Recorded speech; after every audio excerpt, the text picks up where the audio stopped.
তুই নিজেই দেখ না বাবান, বিদেশের ওই অত বড় চাকরি ছেড়ে তোকে চলে আসতে হলো।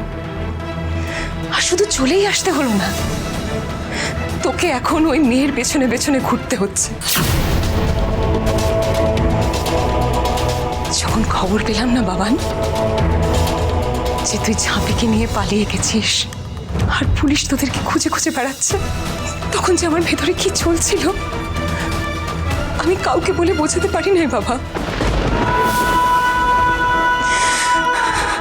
আমি দিন রাত মা ছাড়া লক্ষ্মীর কাছে প্রার্থনা করেছি, মাগো মাগো আমার ছেলেটাকে দেখো, এই বিপদ থেকে ওকে উদ্ধার করো মা, এই বিপদ থেকে ওকে উদ্ধার করো।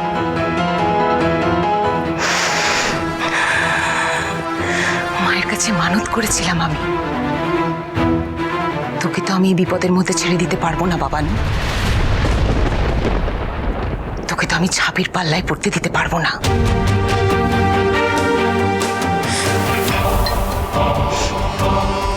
তার চেয়ে তুই দূরেই থাক বাবান,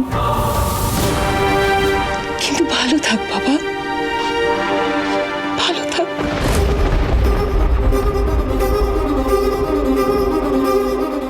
সত্যি কি ভালো থাকবো মা? তুমি জানো না আমি কেন বিদেশ থেকে ফিরে চলে এসেছিলাম? নিজেই নিজের বস হব বলে। সেখানে দাঁড়িয়ে আমার একজন বস থাকবে যাকে রিপোর্ট করতে হবে। এই সিস্টেমটাকে মানতে পারছিলাম না কিছুতেই। হ্যাঁ আমি মানছি বড় চাকরি, সিকিউরিটি, মোটা মাইনে সবকিছু ছিল, কিন্তু যেটা ছিল না মা সেটা অন্তরের তৃপ্তি, সুখ। বুঝতে পারছি আমার জীবনে অত সুখ নেই, আমাকে হয়তো আবার সেই জাতাকলে ফেরত চলে যেতে হবে। বুঝতে পারছি সেটা। তুই কি ওদেরকে না করে দিয়েছিস বাবান? এখনো না করিনি, ওরা আজকে রাতের মধ্যে কনফার্মেশন চেয়েছে।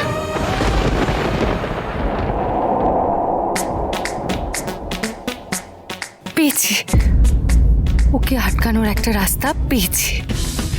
বিদেশের গন্ধ শুকিয়েই ওকে বর্ধমানের মাটিতে আটকে রাখতে হবে, আর তার জন্য আমার বাকিদের হেল্প খুব দরকার। আমাকে এক্ষুনি একবার কাশেদি চুন্নিদের সঙ্গে কথা বলতে হবে, একটা প্ল্যান করতে হবে।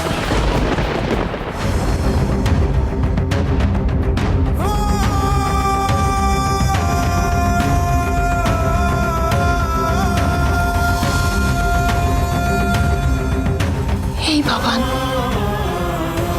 বাবান অত ভাবিস নাই রে, আমি বলছি তোকে তুই এই চাকরিটা নিয়ে নে বাবা, তুই ভালো থাকবি, আর তুই ভালো থাকলে আমিও ভালো থাকবো।